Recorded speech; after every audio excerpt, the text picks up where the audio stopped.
전에 말씀드린 대로 이 에베소서, 우리가 지금 살펴보고 있는 에베소서의 가장 중요한 주제 중 하나는 교회입니다. 교회가 굉장히 중요한 주제입니다. 그래서 에베소서 곳곳에 교회에 관한 주님의 가르침이 기록되어져 있습니다. 그래서 어떤 학자는 이 교회론의 에베소서의 주제가 교회론이다, 에베소서는 교회론을 가르치는 성경이다 라고까지 주장을 하지요. 특별히 우리가 지금 살펴보고 있는 이 4장, 에베소서 4장 말씀은 이 교회와 관련해서 성도가 힘써야 될 가장 중요한 일이 무엇인지를 우리에게 알려주고 있습니다. 이 교회와 관련해서 우리 성도가 해야 될 가장 중요한 일은 무엇일까요? 교회를 하나 되게 하는 것입니다. 교회를 하나 되게 하는 것, 이것이 우리 성도에게 가장 중요한 일입니다. 교회의 하나됨이 중요한 이유는 그것이 예수님의 뜻이기 때문입니다. 예수님은 나와 아버지가 하나인 것처럼 나를 믿는 너희들도 하나가 되어야 한다라고 말씀하셨어요. 이 교회의 하나됨의 근거는 뭐냐? 예수님과 아버지 하나님이 하나인 것입니다. 그래서 예수님과 아버지 하나님이 하나이기 때문에 그를 믿는, 그를 따르는 교회도 마땅히 하나가 되어야 하는 것입니다. 교회가 하나 될 때에 그 가운데 예수님이 계시고 또한 예수님 안에 아버지 하나님이 함께하여 주십니다. 반대로 교회가 싸우고 다투어서 나누어진다면 그 안에 예수님이 계실 수 없고, 예수님이 계시지 않는다면 거기에는 하나님이 계시지 않은, 그야말로 이름은 교회인데 죽은 교회, 껍데기뿐인 교회가 될 수밖에 없습니다.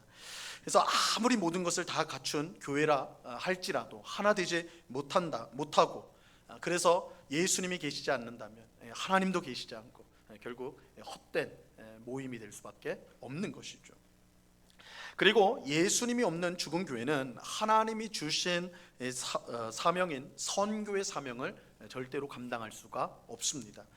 하나 되지 못하고 서로 싸우고 다투는 교회가 어떻게 구원의 복음을 전할 수가 있겠습니까? 여러분, 성경에서 복음이라는 게 뭐예요? 복음이라는 게 하나님과 죄로 말미암아 원수되었던 우리가 다시 하나가 되는 거, 화합하는 거, 화평하게 되는 거, 하나님의 자녀가 되는 거, 이게 복음이잖아요. 그래서 성경은 이 복음을 화평의 복음, 화목의 복음이라고도 말을 하거든요. 근데 이 화평의 복음, 화목의 복음을 전하는 교회가 그 안에서 서로 싸우고 있다면, 서로 다투고 있다면, 그런 성도들이 밖에 나가서 여러분 하나님과 화해하십시오, 이 복음을 들으면 서로 사랑할 수 있습니다, 하나님을 사랑할 수 있습니다, 서로 사랑할 수 있습니다, 이렇게 한다면 세상 사람들이 그런 우리를 보고 뭐라고 말할까요?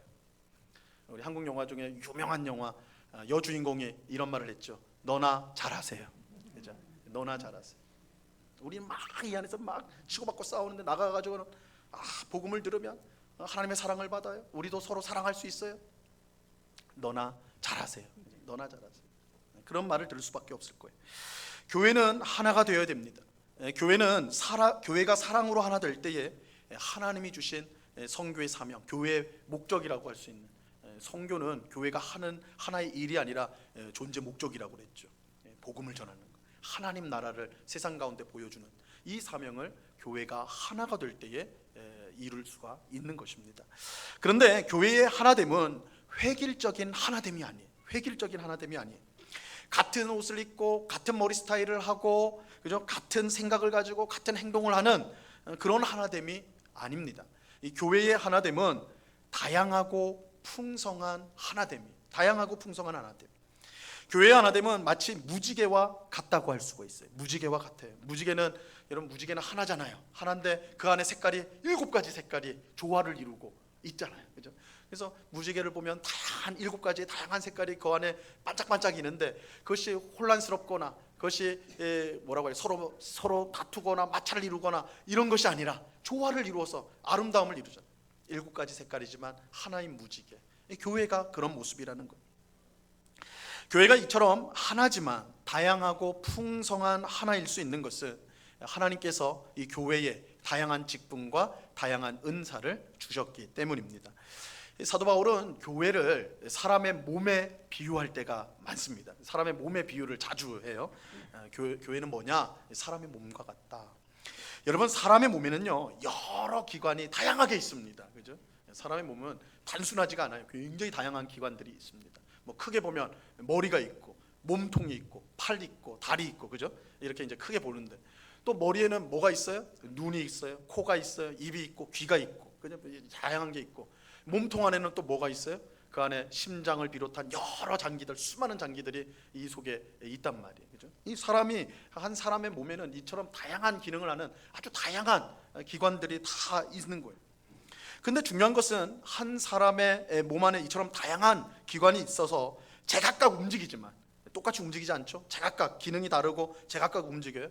하지만 하나도 어지럽거나 또한 혼란스럽지 않다는 거예요. 하나도 막 손이 막 하면 다리가 또 다리 떨고 막 이래도 그 뭐 막 이상한 그런 게 아니란 말이에요. 사람이 자기가 다 통제가 돼가지고 한 몸으로서 각각의 기능이 되어진다. 몸에 있는 다양한 기관들이 각자의 역할을 하기 때문에 사람은 원하는 것을 할 수가 있는 것이죠. 가령 밥을 먹는다고 할 때, 여러분 밥을 먹는다라고 할 때 먼저 밥을 먹으려면 어떻게 됩니까? 눈이 밥이 어디 있는지, 밥통이 어디 있는지를 봐야 되잖아요, 그죠? 그래서 눈으로 밥통을 다 확인하고 가가지고 이제 밥을 먹어야 돼요. 그러면 먼저 막 먹으면 안 되고, 왜냐면 밥이 오래됐는지 안 됐는지 냄새부터 맡아봐야 되잖아요. 코가 이제 냄새를 맡아서 아 이건 먹어도 된다 판단을 해요. 그럼 손이 뭘 해요? 숟가락을 쥐어가지고 그걸 밥을 퍼서 입에 집어넣죠. 입은 그 밥을 받아들이고 씹어요. 씹어가지고 위가 잘 소화시킬 수 있도록 씹어가지고 넘겨줘요. 그러니까 위는 그 밥을 받아가지고 그것을 영양소로 변환시키는 일을 하는 거죠. 그래서 온몸에 에너지를 공급하게 되는 거예요. 이 밥을 먹는 거 굉장히 간단한 일인데, 그죠? 그럼에도 불구하고 그 간단한 일에 수많은 기관들이 다 자기의 고유의 역할들을 함으로써 밥 먹는 일이 이루어지게 되는 것입니다. 네, 여러분 한번 생각해 보시라고요. 눈이 중요해요. 눈 정말 중요하죠. 앞을 봐야 되니까 눈이 정말 중요해가지고, 야, 이 눈이 중요하니까 얼굴에는 눈만 한 10개 있으면 되겠다. 다른 거 다 필요 없고 눈만 10개 있으면 뒤통수에도 눈이 좀 달리고 옆통수에도 좀 달리고 뒤로 넘어질 일도 없고 뒤통수 맞을 일도 없고, 아이 얼마나 좋냐. 근데 그렇게 되면 어떻게 돼요? 눈만 있고 귀도 없고 코도 없고 뭐 입도 없으면 어떻게 돼요? 그 사람 냄새를 맡을 수가 없어. 누가 뭐라고 해도 들을 수가 없어. 그렇죠? 뭘 먹을 수도 없어요. 사람이 아니죠, 그렇죠? 사람이 아니에요. 눈이 중요하다고 해서 눈만 있다고 해서 되어지는 게 아니란 말이에요. 팔이 막 열심히 일하는 사람이, 야 이거 일손이 부족하다, 내가 팔이 4개였으면 좋겠다, 차라리 내 2다리 떼버리고 팔을 4개로 만들면 좋겠다. 실제로 제가 중고등학교 학생한테 들었어요. 아이들이 열심히 게임을 하고 있더라고요. 손이 보이질 않아요. 야 너 진짜 열심히 하는구나. 아 목사님, 제가요 손이 지금 2개라서 이런 거지 한 4개 정도 됐으면요 제가 일을 냈을 겁니다. 4개 정도 됐으면 좋겠어. 그 아이들의 소원대로 발을 없애버리고 그냥 팔을 4개로 한다. 게임은 재밌게 할 수 있을지 모르겠어. 근데 어디를 갈 수가 없는 거죠. 너무 불편한 삶이 되겠죠. 되지 않는다고요. 우리 몸에 있는 다양한 기관들은 모두 똑같은 기능이나 중요성, 가치를 가지는 건 아니에요. 다 다르기 때문에, 그죠? 아니지만 분명한 것은 우리가 살아가는 데 있어서는 다 필요해요. 필요 없는 게 없어요. 다 필요합니다. 제가 아는 목사님 중에 이석증을 앓는 목사님이 있어요. 이석증을. 여러분 이석증 들어보셨나요? 우리 성님 중에도 이제 겪는 분들이 계실 텐데, 이석은 귀 속의 깊은 곳에, 귀 속 깊은 곳에 반고리관이 있어요. 반고리관이 있는데 그 주변에 붙어 있는 칼슘 덩어리입니다. 이석은 돌은 아니에요. 그래서 이석증 걸리면 야 돌이 떨어졌구나 이렇게 말하면 조금 무식한 말이고, 칼슘 덩어리가 떨어졌구나 좀 아는 사람의 말이에요. 하여튼 칼슘 덩어리래요 그게. 그래서 참 신기해요. 귀 속에 그 반고리관이니까 그 얼마나 조그마겠어요. 근데 거기 붙어 있는 칼슘 덩어리니까 얼마나 조그마겠냐고요. 근데 그게 떨어져 가지고 반고리관이 액체가 그 안에 있는데 그 액체 위로 떨어지면 사람이 균형을 못 잡아요. 그래서 이석증에 걸린 사람은 이게 그 이석이 떨어져 버리면 하늘이 빙빙빙 도는, 그래서 움직이지 못하는. 그 목사님도 집을 딱 나가는데 이 갑자기 떨어져 버린 거예요. 그래서 그 자리에서 푹 쓰러져 버리는 거예요. 이거 감당할 수가 없는 거예요. 온 지구가 흔들린대요. 그 침대에 누워 있어도 안 된대. 누워 있어도 지구가 흔들린대요. 이거 굉장히 고통스러워요. 여러분 이거 굉장히 신기하잖아요. 물론 이거 그 증을 갖고 가시는 분들은 굉장히 고통스러운 건데 어떻게 보면 굉장히 신기해요. 굉장히 신기해요. 우리 몸과 비교해 보면요, 이 이석이라는 것은 1000분의 1, 10,000분의 1도 안 되는 크기예요. 아주 조그만 거예요. 아주 조그만 거예요. 근데 그게 떨어지면요, 위치가 달라지면 몸을 움직일 수가 없어요. 우리 몸이 움직이질 않습니다. 굉장히 신기한 거죠. 굉장히 신기해요. 이처럼 몸에는 다양한 기관이 있고 또 다양한 기관이 있고 그것들이 각각의 일을 함으로써 해야지만 우리가 하고 싶은 일을 할 수가 있는 거예요. 여러분, 교회도 마찬가지입니다. 교회 안에는 다양한 사람들이 있어요. 다양한 사람들이 있어요. 다양한 직분이 있고 다양한 은사가 있어요. 똑같은 사람이 한 명도 없어요. 쌍둥이가 다녀도 달라요. 다 달라요. 다 다릅니다. 하지만 교회는 하나예요. 교회는 하나예요. 교회는 다양성 속에 하나예요. 교회 안에 있는 다양한 성도 중에 어느 성도도 필요 없는 성도가 없습니다. 몸이 제대로 움직이기 위해서 몸의 모든 기관이 다 필요한 것처럼 교회가 하나님의 뜻을 이루기 위해서 교회 안에 있는 모든 성도가 다 필요합니다. 다 필요해요. 비록 어떤 성도는 심장처럼 누구나 그 중요성을 인정하는 그런 성도도 있겠지만 또 어떤 성도는 이석처럼 눈에 보이지 않게 숨겨져 있을 수도 있어요. 하지만 사람이 제대로 살기 위해서는 심장과 함께 이석도 꼭 필요하듯이, 그죠? 꼭 필요해요. 그래서 하듯이 교회 또한 모든 성도가 필요해요. 심장 같은 성도만 있어도 되는 게 아니고 이석과 같이 숨겨져 있는 성도도 필요하단 말이에요. 어느 한 명도 필요하지 않은 성도가 없어요. 일주일에 예배 한 번만 잠시 나오는 내가 교회에 무슨 필요가 있나요? 난 예배만 탁 드리고 가는 사람인데 제가 무슨 교회에 도움이 될까요? 내가 무슨 도움이 되나요? 이렇게 생각하는 성도님이 혹 계신다면 그분은 교회가 무엇인지 제대로 모르는 거예요. 우리 스스로는 필요 없는 존재라고 생각할지 몰라요. 내가 아무것도 교회에 와서 하는 게 없는 것처럼 생각되니까. 하지만 교회의 주님이시며 우리를 교회로 불러주신 예수님은 우리가 꼭 필요하다고 말씀을 해요. 꼭 필요하다고 말씀을 해요. 여러분, 교회는요, 교회란 말 자체가 우리가 이제 헬라어 성경에 보면 교회가 에클레시아라고 하는데 에클레시아란 말 자체가요 불러내다란 뜻이에요. 불러내다, 부르다를 불러. 그러니까 교회는 우리가 내 발 갖고 모여진 곳이 아니에요. 우리는 그렇게 생각할지 몰라요. 내가 오늘 컨디션 좋고 갈 데도 없으니까 교회나 가봐야 되겠다. 나 교회 왔는데요. 근데 그렇게 생각할지 모르지만 실상은 예수님이 다 불러주신 거예요. 예수님이 불러주신 거예요. 부름받은 곳의 모임이 공동체가 교회예요. 그러니까 교회 주님이신 예수님께서 우리 각 사람을 불러주셨어요. 불러주셨다는 것은 필요가 있다라는 거예요. 나는 예수님 뭐가 내가 뭘 한다고, 난 아무것도 아닌데요. 근데 예수님은 필요해서 불러주신 거예요. 그렇게 교회를 보셔야 돼요. 그렇게 교회를 보셔야 돼요. 자, 이거는요 나뿐만 아니라 다른 성도도 마찬가지예요. 다른 성도를 볼 때도 마찬가지예요. 저런 성도는 좀 우리 교회에 없었으면 좋겠는데 내가 말할 수도 없고. 근데요 그런 생각하면 절대 안 돼. 절대 안 돼. 예수님이 불러주셨는데 우리가 필요 없다라고 말하면 그건 그 사람을 불러주신 예수님의 뜻, 교회의 주님이신 예수님의 뜻을 무시하는 게 되는 거예요. 무시하게 되는 거예요. 반대로 우리 교회 이런 성도 좀 있었으면 참 좋겠는데, 이런 성도가 있었으면 참 좋겠는데, 이렇게 생각하는 것도 바람직한 게 아니에요. 제가 이제 최근에 어떤 교회를 평생 섬기고 이제 은퇴해가지고 은퇴한 지도 꽤 오래되셨는데 사실 원로 목사님 한 분을 만나서 좀 길게 대화를 나눴어요. 교제를 나눴는데 목사님이 제가 어쨌든 좀 젊은 목사니까 조금이라도 더 가르쳐주고 싶으셔가지고 목회 자신이 경험했던 것들을 싹 저한테 말씀을 많이 해주셨어요. 근데 그 고백 중에 하나가 자기가 성도들 앞에 너무 거짓말을 많이 했다는 거예요. 제가 생각할 때는 그럴 분이 아닌데, 성인이거든. 거의 우리 목사님들 사회에서는 그분은 성인이거든, 성인. 근데 그분이 그래요. 내가 거짓말 너무 많이 했다. 그래서 무슨 소리일까? 네, 이 말씀을 하세요. 자기가 설교할 때 성도들한테 설교할 때 성도 여러분, 믿음이면 됩니다. 믿으면 됩니다. 예수님 믿고 하나님 믿으면 염려할 거 없습니다. 걱정할 거 없습니다. 돈이 부족해도 가정에 어려움이 있어도 믿음이 있으면 됩니다. 이렇게 설교했다는 거예요. 이렇게 설교했다는 거예요. 모든 목사가 그렇게 설교하겠죠. 저도 그렇게 설교해요. 그런데 목사님이 그렇게 설교하고는 이 고백을 해요. 자기가 스스로 생각할 때는 그런 생각을 했대요. 성도들한테는 믿음이면 됩니다 했는데 자기가 이제 교회가 그때 이제 경제적으로 좀 어려웠던 시기가 있었던 것 같아요. 그때 자기가 그런 생각이 들더래요. 야, 한 몇 억 정도 헌금해주는 성도가 등록했으면 참 좋겠다. 그럼 이 문제가 그냥 해결될 텐데. 본인이 그 생각했다라. 참 솔직한 고백이죠.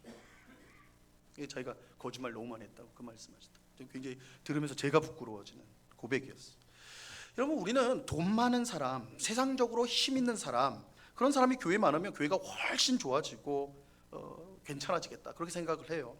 성격도 좋고 예의도 바르고 잘 배운 사람이 많아지면 그럼 좋은 교회, 우리 교회 참 좋은 교회 되겠다, 이렇게 생각해요. 인간적으로 생각하면 맞죠, 그죠? 맞죠. 그러나 그렇지 않다는 거예요. 그렇지 않아요. 교회 주인은 예수님이고 예수님이 그 뜻대로 성도를 부르세요. 그렇게 교회에는 있었으면 하는 성도도 없고 없었으면 하는 성도도 교회는 없어요. 왜요? 교회는 예수님이 부르시기 때문에 그래요. 교회는 예수님이 부르세요. 우리가 자격 시험을 둬가지고 이런 성도만 우리 교회에 들어와야 되겠다, 그거 교회 아니에요. 물론 그렇게 하는 교회 없지만 우린 속으로 시험을 다 보잖아요. 저 사람 뭐 하는 사람이야? 성격이 어때? 과거가 어땠어? 시험을 다 하는, 불합격이네, 합격이네. 그러면 교회가 아니라고요. 교회는 예수님이 부르는 거예요. 예수님이 부른 사람들이 모이는 거예요. 우리는 교회 안에 다양한 성도가 있다는 사실에 감사해야 돼요. 예수님이 세우시는 교회가 다양하면서도 풍성한 교회이기 때문에 그래요. 여러분, 교회는 하나지만 다양함 속에 풍성함이 교회예요. 다양함 속에 풍성함이에요. 그러므로 우리는 교회 안에서 서로 다르다는 것을 불편하게 여길 것이 아니라 이런 다양함 속에 풍성함을 만들어 가시는 하나님을 볼 수 있어야 하는 것입니다. 내가 만난 하나님만 말하지 마시고요. 그것도 참 중요하죠. 내가 만난 하나님, 그것도 말을 하긴 해야 돼요. 말하지 말라는 게 아예 하지 말라는 게 아니라 말씀하세요. 그런데 저 집사님이 만난 하나님 얘기도 좀 들으세요. 저 권사님이 만난, 저 장로님이 만난 하나님 이야기도 좀 들으세요. 그러면요, 내가 만난 하나님, 내가 믿는 하나님이 얼마나 크신 분인지 점점 더 커져요. 점점 더 다양해지고 풍성해져요. 우리는 내가 만난 하나님만 진짜 하나님이라고 생각을 해보니까 하나님을 너무 축소시켜버려요. 자그마하게 만들어요. 그렇지 않아요. 정말 우리 성도님들 얘기를 들어보면 기가 막혀 하나님이 저렇게 인생을 변화시키는 거예요. 이런 상황 가운데 저 성도님들 저렇게 만드셨구나. 그러니까 교회가 다양한 성도로 모인다는 게 얼마나 큰 복인지 몰라요. 우리는 마치 그 퍼즐 맞추는 것처럼 우리는 한 조각이 불과한데 그 다양한 조각들이 100개 모이고 500개 모이고 1000개 모이면 큰 작품을 이루어지잖아요. 하나님이 그런 분이에요. 나한테는 내가 만난 하나님은 나라는 그 한 사람을 통한 만난 하나님은 작을 수밖에 없어요. 그러나 다양한 성도들과 함께 그 이야기를 듣고 함께 나누다 보면 하나님이 얼마나 위대하시고 크신 하나님, 시편에서 말하는 위대하고 크신 하나님이 진짜 위대하구나, 진짜 크시구나, 이게 경험이 되어진단 말이에요. 이처럼 교회는 하나이지만 다양함 속에 풍성한 하나다라는 걸 꼭 기억하셔야 됩니다. 자, 그런데 오늘 읽은 본문은요, 다양하면서도 하나인 이 교회가 어떤 목표를 가지고 있는가, 그것에 대해서 말씀해 주고 있습니다. 오늘은 설교 제목처럼 교회의 목표에 관한 내용입니다. 자, 오늘 본문 13절 말씀을 보시기 바랍니다. 13절 같이 읽습니다. 시작. 우리가 다 하나님의 아들을 믿는 것과 아는 일에 하나가 되어 온전한 사람을 이루어 그리스도의 장성한 분량이 충만한 데까지 이르리니. 자, 13절 말씀은 교회의 목표를 세 가지로 말씀하고 있습니다. 첫 번째는 하나님의 아들을 믿는 것과 아는 것이 하나 되는 것. 믿는 것과 아는 것이 하나 되는 것이 첫 번째 교회의 목표, 성도의 목표입니다. 두 번째는 온전한 사람이 되는 것. 이것은 성숙한 믿음을 가지는 것이라고 말할 수가 있어요. 세 번째는 그리스도의 장성한 분량이 충만한 데까지 이르는 것. 이 세 가지 교회에는 목표가 있습니다. 이루어야 될, 얻어야 될, 성취해야 될 목표가, 이 세 가지 목표가 있어요. 물론 교회의 가장 중요하고 궁극적인 목표는 지금까지 말씀드린 대로 다양함 가운데 하나를 이루어 세상 가운데 복음을 전하는 하나님 나라를 보여주는 것이 가장 중요한 목표입니다. 그런데 이 궁극적 목표는 그냥 이루어지는 것이 아니라 13절에 나오는 이 세 가지 목표, 그러니까 이게 한 중간 목표라고 하면 되겠네요. 중간 목표를 이룰 때에 이루어질 수가 있는 것이에요. 그래서 이 세 가지 목표를 우리가 이뤄갈 때 자연스럽게 다양함 속에 하나가 된 교회가 되어 하나님 나라를 세상 가운데 힘있게 증거하는 그런 교회가 될 수가 있는 것입니다. 그 세 가지를 차례로 살펴보죠. 먼저 교회는 하나님의 아들을 믿는 것과 아는 일에 하나가 되어야 합니다. 이게 목표예요. 여러분, 건강한 믿음은요, 언제나 지식이 함께 해야 합니다. 건강한 믿음은 언제나 지식이 함께 해야 합니다. 덮어놓고 믿는 것, 이건 모르겠고 그냥 믿어, 의심하지 마, 그렇게 하는 것은 성경적 믿음이 아니고 맹신에 불과한 것입니다. 여러분, 자동차 한 대가 있다고, 여러분 앞에 있다고 상상을 한번 해보세요. 우리는 이 자동차를 타고 대전으로 놀러를 갈 겁니다. 대전을 놀러 가려는데 이제 이 자동차를 타려면 이거 내 차가 아니니까 살펴봐야 될 거 아니에요? 살펴보는데 딱 타려고 보니까, 여러분 자동차는 바퀴가 몇 개예요? 이렇게 쉬운 질문에도 대답 못하시면 어떻게? 4개인데 하나가 없어. 빠졌어. 3륜차가 아니라 4륜인데 하나가 빠져있네. 바퀴 하나가 없는 자동차. 그래, 야 이거 되나 하고 딱 운전석에 타봤어요. 탔는데 안전벨트가 없어요. 끊어져 버렸어. 그리고 시동을 딱 하려고 했더니 기름이 없어요. 기름이 바닥이 나버렸네. 그리고 이제 나만 가는 게 아니라 친구들도 뒤에 딱 친구들도 탔는데 문이 안 닫혀. 만약 그런 차라면 여러분 어떻게 하시겠어요? 그 차를 타고 그래도 이거 자동차는 차니까 대전에 놀러 가야 되겠다, 이런 생각이 드십니까? 근데 그 차를 운전하는 사람이요, 믿음이 대단한 사람이었어요. 그래가지고 딱 운전석에 딱 앉아서는 운전대를 딱 잡고는 주여 삼창을 하네. 주여 한 다음에 이 차로 대전에까지 가게 하실 줄로 믿습니다 한 거예요. 여러분, 이 운전사의 믿음은 좋은 믿음일까요? 위대한 믿음일까요? 엉터리 믿음입니다. 엉터리 믿음. 그는 자동차에 대한 잘못된 믿음, 맹신을 가지고 있는 거예요. 이건 믿음이 아니에요. 맹신. 바퀴가 하나가 빠진 자동차, 그거 제대로 갈 수 없죠. 기름이 없는 차 어떻게 갑니까? 어떻게 가요? 자동차가 그런데도 갈 수 있다고 믿는 것은 건강한 믿음이 아니라 그건 맹신이란 말이에요. 잘못된 믿음이에요. 건강한 믿음에는 반드시 지식이 함께 해야 됩니다. 믿음의 대상을 바르게 알아야 돼요. 알지 못하고 믿는 것은 맹신이고 잘못된 믿음입니다. 여러분, 우리가 예수님을 믿는다고 할 때 덮어놓고 예수님 믿습니다 하면 되는 게 아니에요. 성경 어디를 봐도요, 예수님이 누군지도 모르고 예수님 믿습니다 할 때 예수님이 그 믿음을 기쁘게 받았다는 이야기가 없어요. 성경에 보면 예수님이 병자들을 고쳐주시는데, 그 이야기들 잘 보세요. 예수님 앞에 나와서 다짜고짜 고쳐주세요 이렇게 하지 않아요. 그들은 예수님이 누군지를 먼저 고백을 해요. 다윗의 자손 예수요, 하나님의 아들이시요. 그들은 예수님이 누군지 알았어요. 알기 때문에 그 믿음을 발동할 수가 있었던 거예요. 예수님은 그것을 기쁘게 받으시고 그 믿음을 통해 역사해 주셨던 거예요. 믿음은 대상이 누군지 정확히 아는 지식이 필요해요. 예수님은 제자들에게 너희는 나를 누구라 생각하느냐 이렇게 물으셨어요. 이때 베드로는 주는 그리스도시요 살아계신 하나님의 아들입니다.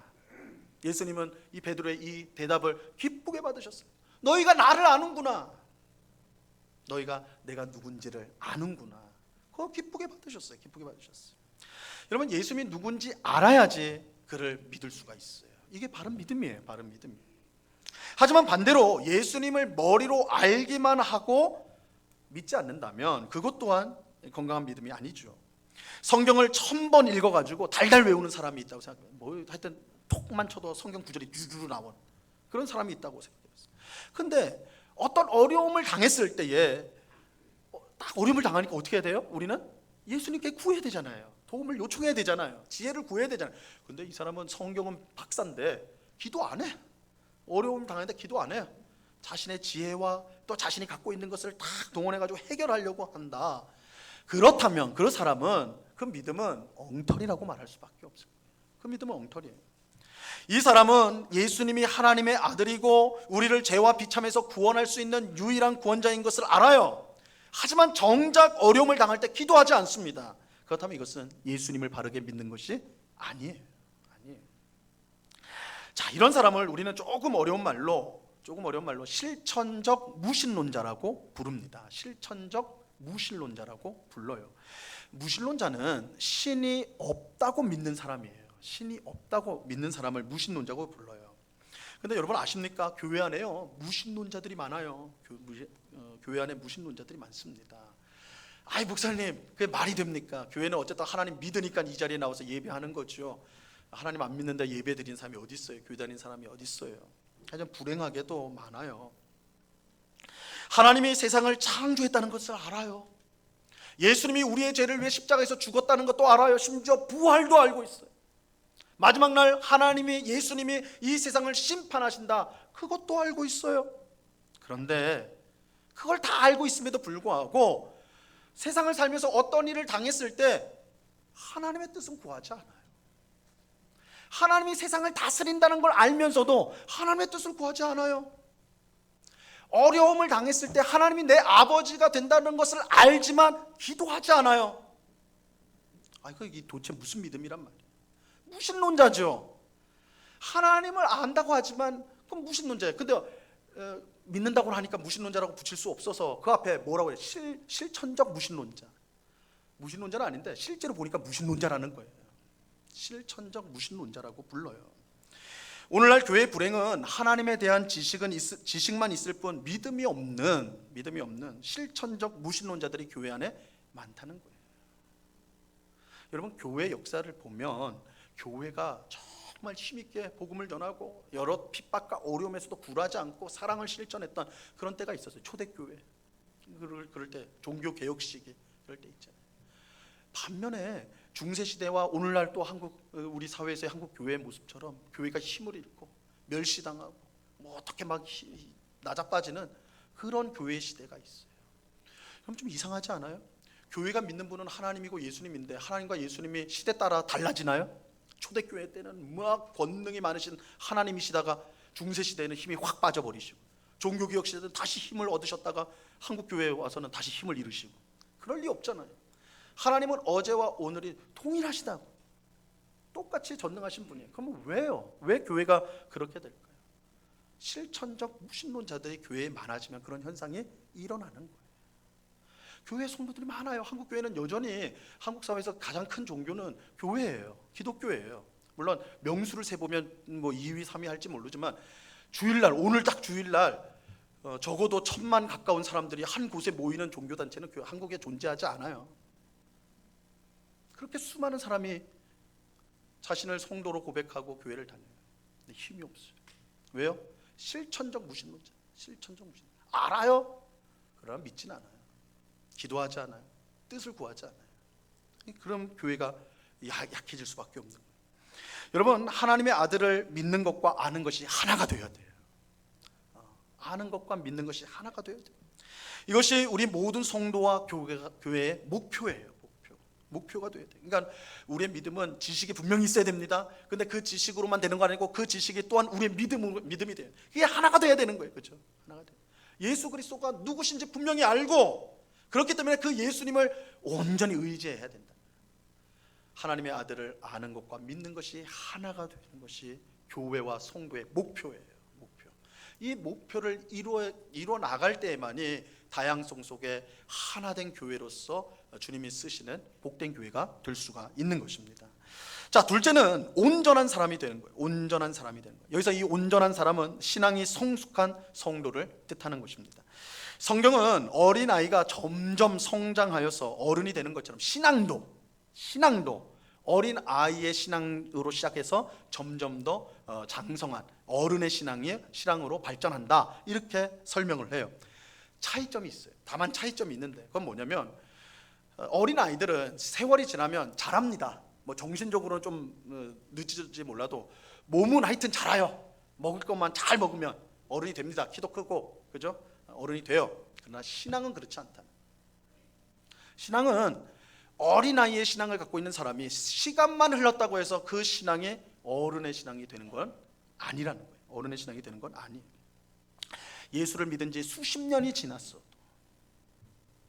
여전히 어린아이와 같은 믿음을 가진 성도가 교회 안에 있을 수가 있는 것입니다. 자, 오늘 보면 14절 말씀을 보시기 바랍니다. 14절 같이 읽습니다. 시작.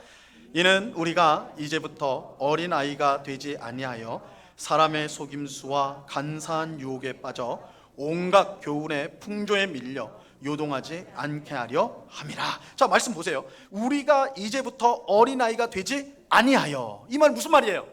우리 중에 여전히 지금까지 어린아이와 같은 신앙을 가진 사람이 있다. 있으니까 그렇게 되면 안 된다 말하는 거 아니에요? 그죠? 있다니까요. 여전히 어린아이와 같은 신앙을 갖고 있는 사람이 있다. 여러분, 신앙은 세월이 지난다고 저절로 자라지 않습니다. 내가 교회를 30년, 50년 다녔으니까. 아니요. 물론 예수님을 오래 믿은 것, 신앙생활 오래 한 것은 굉장한 복이에요.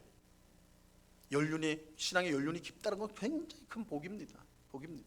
그건 우리가 존중하고 또한 거기에 대해서 굉장히 존경의 마음을 가져야 되는 건 맞습니다. 그러나 본인의 스스로 평가를 할 때는 내가 예수를 30년 믿고 50년을 믿었다, 그 오랜 세월을 믿었기 때문에 내 신앙이 괜찮은 사람이다 라고 생각해서는 안 된다는 거예요.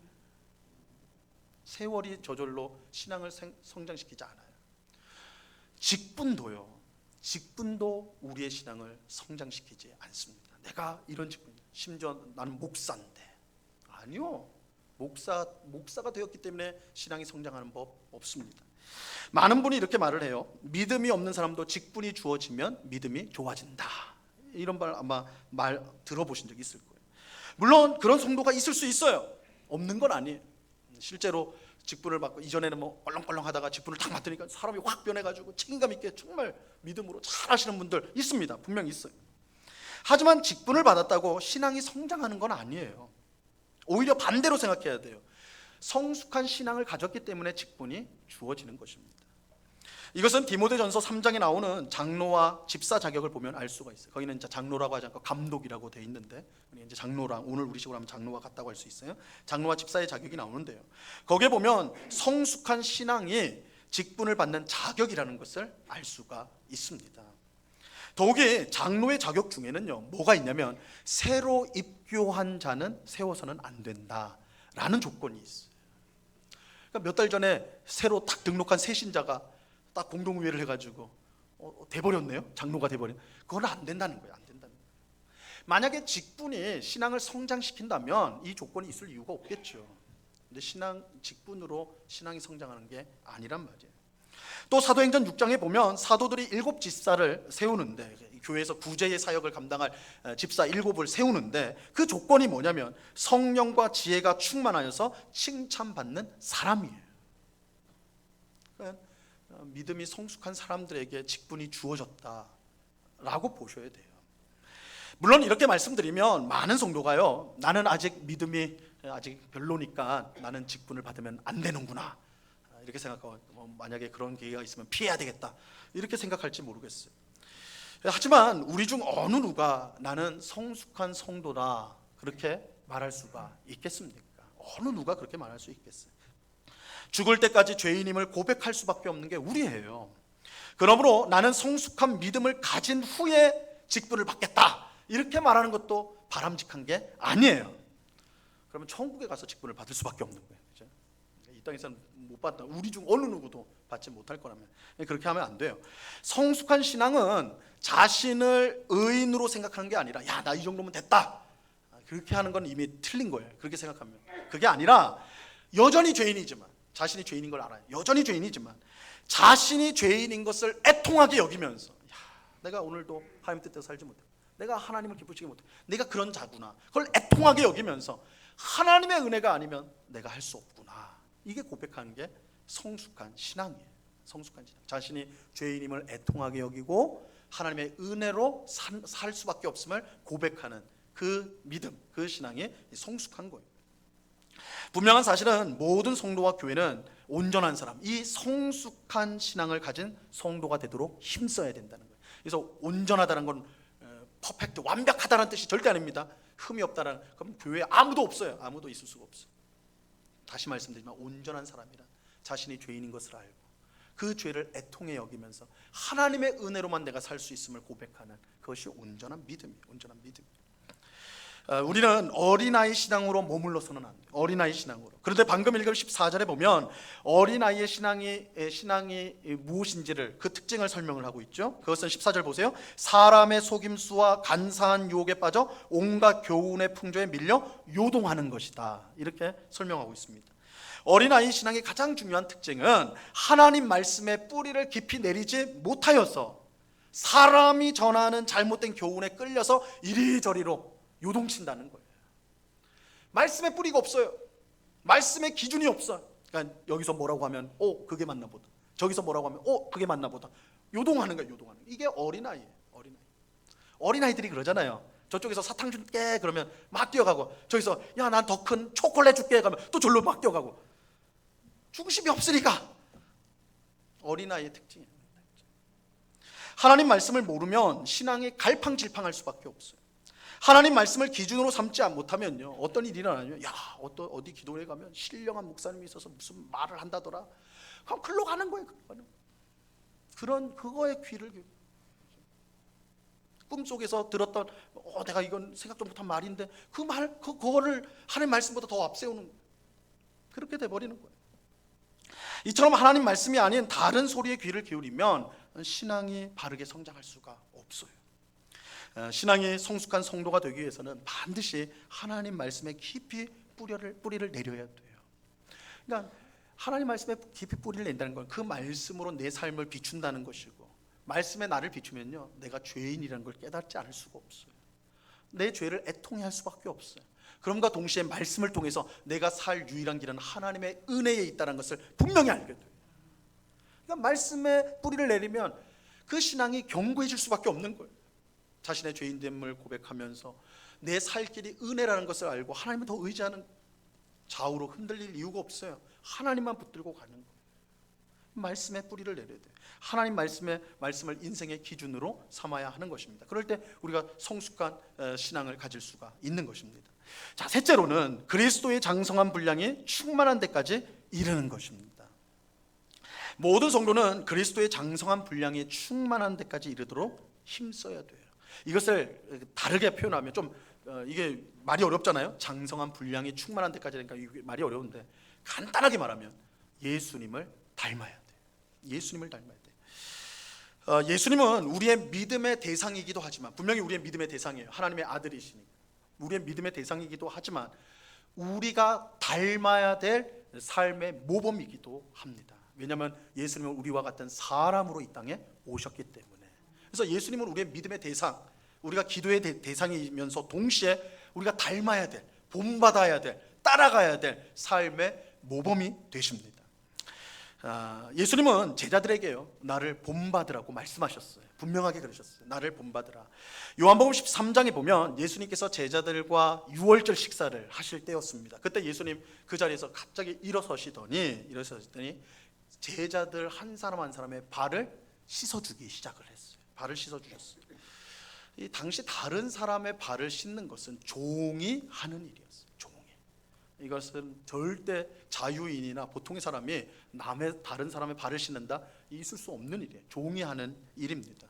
그런데 하나님의 아들이신 예수님께서 친히 무릎을 꿇고 그 더러운 제자들의 이 발이 더럽다는 것은 물론이고, 그들의 영적인 상태는 죄인이잖아요. 의로우신 하나님 아들 예수님 볼 때 범접하지 못할, 가까이 하지 못할 죄인 아닙니까? 근데 그 죄인 앞에 무릎을 꿇고 그들의 발을 씻어주셨다. 물론 성경에는 무릎을 꿇었다는 말은 없지만 상상해 보시라고요. 다 큰 성인이 다른 사람의 발을 닦아주려면 어떻게 해야 돼요? 체조 선수가 아닌 이상은 무릎을 꿇어야죠. 예수님 무릎을 꿇으셨어요. 제자들이 이거는 너무너무 놀랍니다.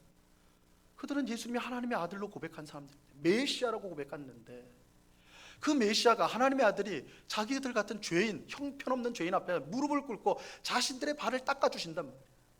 그러니까 베드로가 너무 황송해가지고 이건 있을 수 없는 일이잖아요. 그래서 예수님 절대 내 발 닦을 수 없습니다. 안 됩니다. 이렇게까지 말을 했다. 근데 예수님이 왜 그 일을 하셨는가? 왜 그 일을 하셨는가?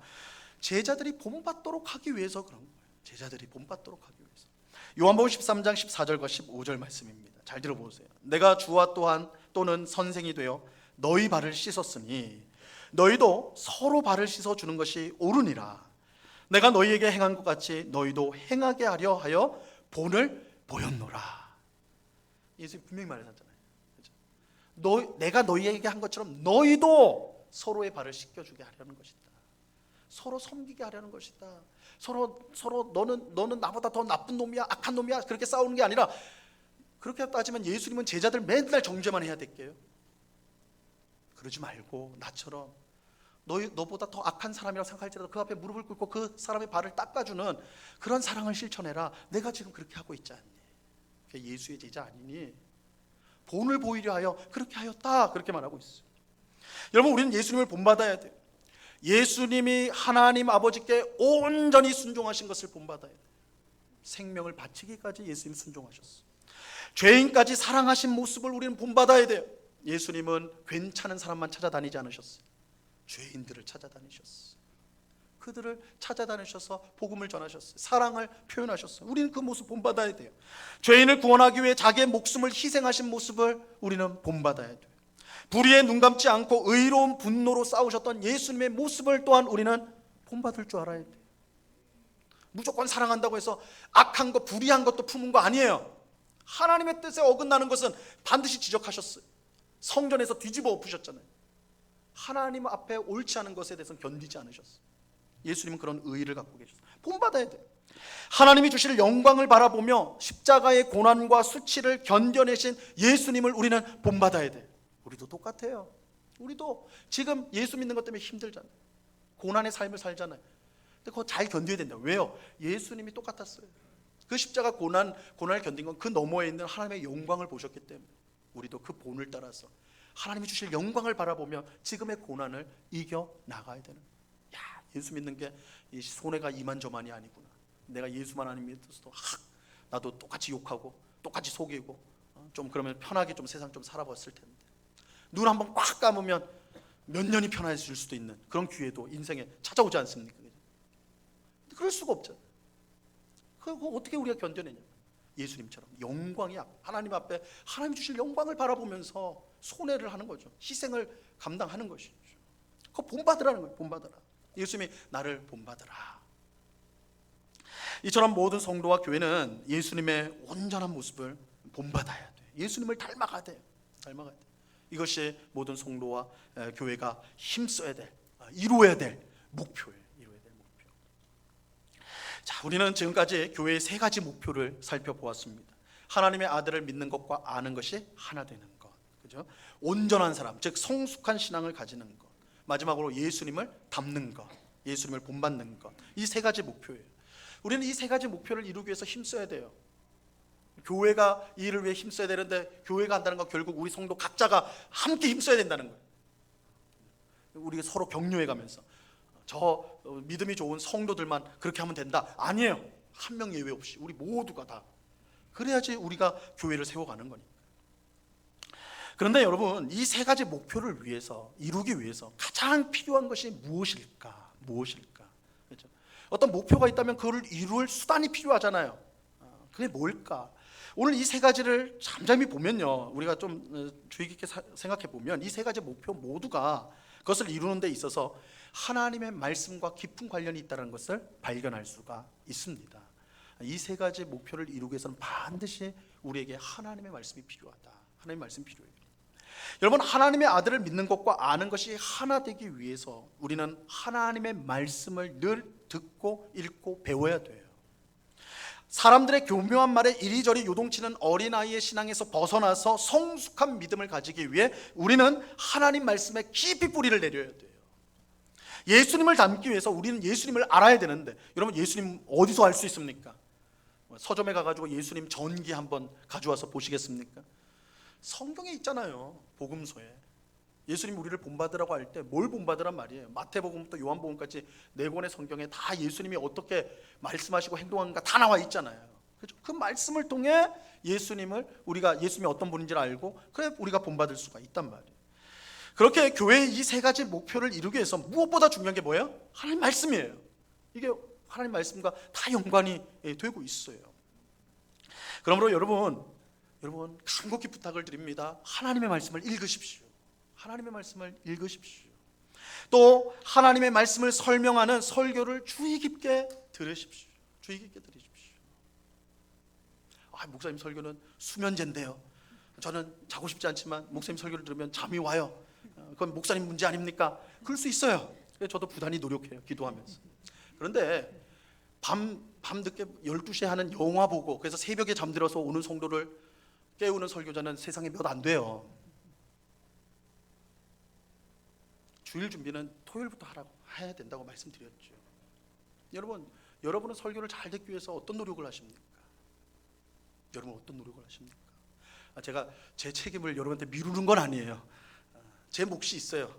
하나님 앞에 섰을 때, 야, 너 설교 그렇게 엉터리로 했는데 너 어떡하냐? 이렇게 내가 하나님 앞에 책임져야 될 부분이 있을 거예요. 근데 여러분도 있어요. 너 왜 설교 그렇게 엉터리로 들었냐? 내가 너한테 번번이 말했는데, 하나님 전 들은 적이 없는데요. 하나님 보여주실 거예요. 영상 자료를 유튜브 다 뒤져가지고 은곡교회 몇 월 며칠 몇 분 몇 초 너 한 골백 번은 들었다. 들으셔야 돼요. 듣기 위해서 힘쓰셔야 돼요. 여러분 성경을 공부하셔야 돼요. 성경 공부하십시오. 우리 수요일날 성경 공부하잖아요. 교회에서 성경 공부하잖아요. 수요 성경 공부하잖아요. 말씀 배우셔야 돼요. 여러분 하나님 말씀이 없으면요 절대 성숙할 수 없어요. 이 세 가지 목표는 헛된 거예요. 여러분 나는 다이어트를 해야 돼. 10kg 빼야지. 다이어트를 해야 돼. 생각만 한번 계속 매일 그 생각만 하고 계세요. 보세요. 한 달 후에 살이 1kg나 빠지나? 안 빠져요. 그 생각만으로 안 빠져요. 머리털은 빠질지 모르겠어요. 생각을 그렇게 하니까 안 빠진다니까. 빠지려면 어떻게 돼요? 운동을 해야 되겠죠. 하다못해 밥을 한 끼라도 안 먹어야 되겠죠. 이 세 가지 목표를 이루어야 되는데 말씀을 읽지 않고 말씀을 듣지 않고 말씀을 배우지 않고 이 세 가지 목표는 이루어질 수가 없어요. 물론 성경만 가면 우리가 공부하고 읽고 그러면 다 된다? 아니요. 같이 기도도 해야죠. 예배도 해야죠. 다 있어요. 그러나 가장 핵심적인 게 말씀이에요. 의외로 말씀을 안 읽는 성도 많습니다. 일주일에 한 번 성경 펴는 성도 많습니다. 근데 그 펴는 그 설교 시간마저도 제대로 안 듣습니다. 그럼 어떻게 하냐 말이에요. 이 목표는 허황된 목표일 수밖에 없는 거예요. 그런 세월이 10년, 20년, 30년 쌓인들 우리가 그 목표를 향해 조금이라도 나갈 수 있겠냔 말이에요. 그렇죠? 우리가 힘써야 돼. 우리가 오랫동안 신앙생활을 하면서도 왜 어린아이처럼 세상 속에서 이리저리 요동치는 삶을 살 수밖에 없는 거예요. 하나님 말씀에 깊이 뿌리 내리지 못했기 때문이 아니냐는 거예요. 말씀을 가까이 하지 않아서 그 역사를 경험해보지 못했기 때문이 아니냐는 거예요. 우리 주변에는 성경을 읽는데 송이꿀처럼 달다고 그렇게 하는데 저거 사귈 거야. 무슨 송이꿀 같은 소리 하고 있니? 내가 읽을 때는 수면제인데. 그건 모르는 거예요. 노력해보세요. 꿀이 될 때까지 한번. 그런 오기 필요하지 않을까요? 그죠? 이게 진짜 꿀인지 독인지 한번 봐야 되는 거 아닙니까? 읽으셔야 돼요. 가까이 하셔야 돼요. 예수님은 우리 교회가 영적으로 성숙해 가기를 간절히 바라십니다. 영적으로 성숙할 때 다양함 속에서 하나된 교회가 될 수 있고, 그럴 때야 그 교회를 통해 복음이 힘있게 증거되어지고 하나님 나라가 얼마나 복된지를 세상 가운데 드러낼 수가 있는 것입니다. 간절히 바라기는 오늘 예배하는 우리 모두가 하나님의 말씀을 늘 가까이 할 수 있기를 간절히 바랍니다. 성경을 읽고요, 묵상하고요, 설교를 깊이 있게 들을 수 있기를 바라요. 그래서 하나님 말씀이 우리 마음에 뿌려져서 100배, 60배, 30배 열매를 맺기를 바랍니다. 그 열매가 오늘 세 가지예요. 하나님의 아들을 믿는 것과 아는 것이 하나 되는 것, 성숙한 신앙을 갖게 되는 것, 예수님을 닮는 것, 이것으로 드러나게 됩니다. 이런 성도가 모인 교회는 세상이 절대 흔들 수 없는 성숙하고 강력한 교회가 될 것입니다. 우리 교회가 그런 교회가 될 수 있기를 간절히 바랍니다. 예수님께서 이 세 가지 목표를 향해 달려가는 우리에게 귀한 은혜를 베풀어 주셔서 정말 우리 은곡교회가 다양함 속에 하나된 교회로 세상 가운데 복음을 힘있게 증거하는, 하나님을 기쁘시게 하는 교회가 될 수 있기를 우리 주님의 이름으로 간절히 축원합니다. 기도하겠습니다. 하나님 아버지 감사합니다. 다양함 속에 하나된 교회를 세우기를 원하시는 주님, 그것을 위해 우리에게 세 가지의 목표를 주셨습니다. 하나님의 아들을 믿는 것과 아는 것이 하나가 되는 것, 성숙한 신앙으로 자라나는 것, 예수님을 닮는 것. 주님, 이 목표를 향해 우리 모든 성도와 교회가 정말 힘을 내어서 이 세 가지 목표를 이루기 위해 힘쓰는 저희들 되게 하여 주시옵소서. 근데 이를 이루기 위해서 무엇보다 우리가 하나님의 말씀을 잘 들어야 되겠나이다, 잘 읽어야 되겠나이다, 잘 배우고 묵상해야 되겠나이다. 하나님의 말씀이 아니고는 이 목표를 이룰 수가 없습니다. 그것을 깨닫고 주님, 매일매일 이스라엘 백성이 광야에서 만나를 먹었던 것처럼 우리는 매일매일 하나님의 말씀을 먹는, 그래서 그 말씀의 놀라운 역사를 경험하는, 그 말씀으로 인하여 우리의 삶이 이 세 가지 목표를 이루는, 그래서 우리 교회가 정말 주님을 기쁘시게 하는 교회로 든든히 세워지는 그런 귀한 일이 있게 하여 주시옵소서. 감사하며 예수 그리스도 이름으로 기도드리옵나이다. 아멘.